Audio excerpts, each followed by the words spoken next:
Halo semua, saya Adi Amurwanto. Dalam video ini saya akan menjelaskan tentang RNA polimerase pada Escherichia coli.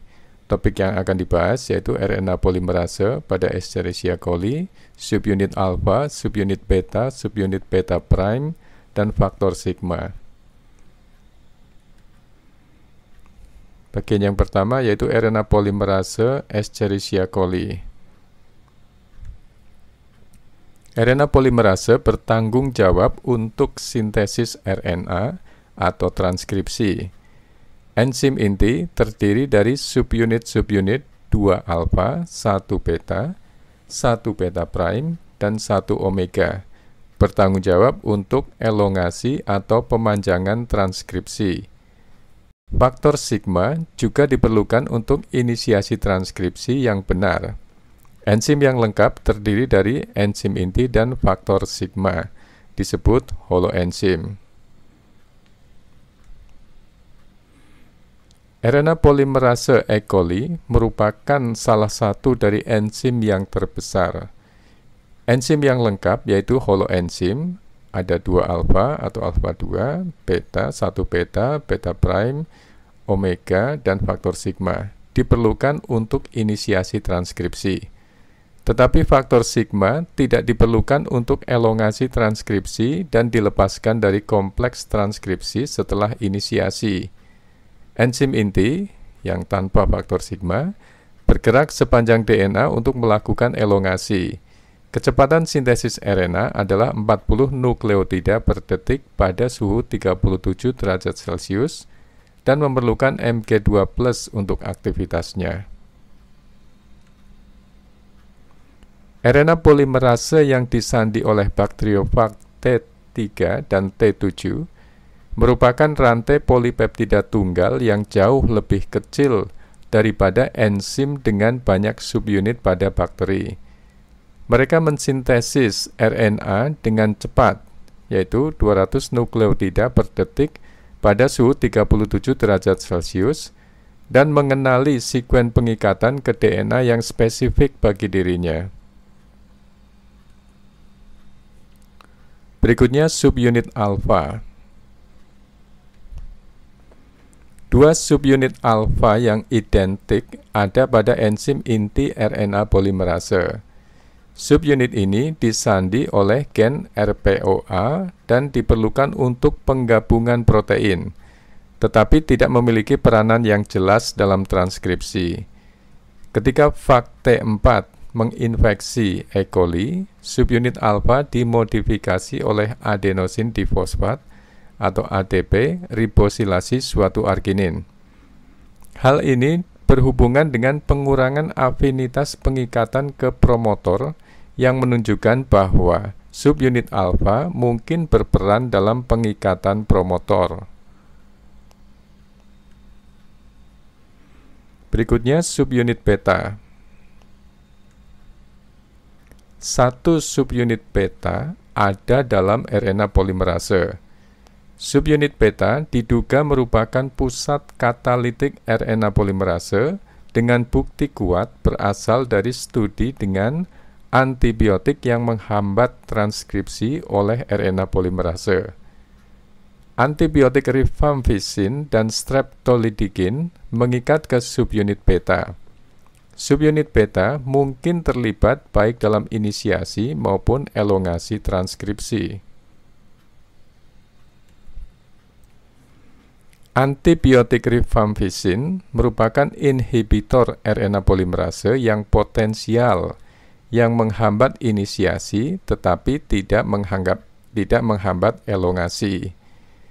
Kelas antibiotik ini tidak menghambat polimerase eukariot, sehingga digunakan dalam dunia medis untuk mengatasi infeksi bakteri gram positif dan tuberkulosis. Rifampicin mengikat ke subunit beta. Mutasi yang menyebabkan resistensi terhadap rifampicin dipetakan ke RPOB, yaitu gen yang menyandi subunit beta.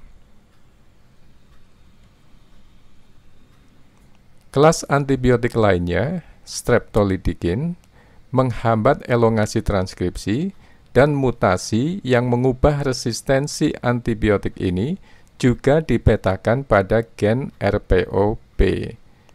Studi ini menunjukkan bahwa subunit beta mungkin mengandung dua domain yang bertanggung jawab untuk inisiasi dan elongasi transkripsi.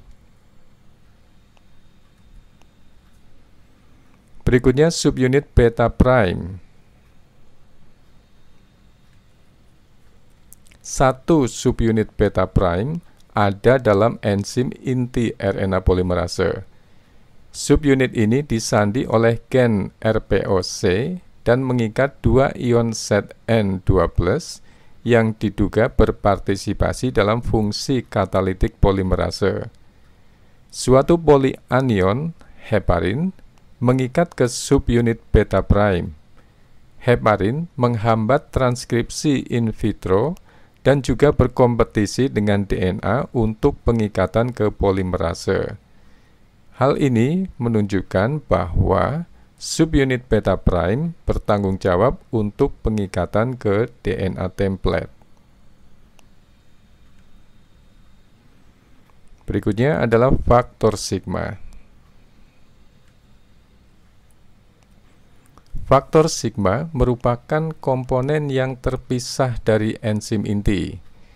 Escherichia coli menyandi beberapa faktor sigma. Yang paling umum adalah sigma 70. Faktor sigma diperlukan untuk inisiasi pada lokasi promotor yang benar. Faktor sigma melakukan hal ini dengan mengurangi pengikatan enzim ke sekuen DNA yang non-spesifik dan meningkatkan pengikatan ke promotor yang spesifik. Faktor sigma dilepaskan dari enzim inti ketika transkrip mencapai 8-9 nukleotida panjangnya. Enzim inti melanjutkan ke elongasi. Faktor sigma yang dilepas bergabung dengan enzim inti lainnya untuk memulai inisiasi transkripsi lainnya. Jumlah faktor sigma hanya 30 di dalam sel jika dibandingkan dengan enzim inti.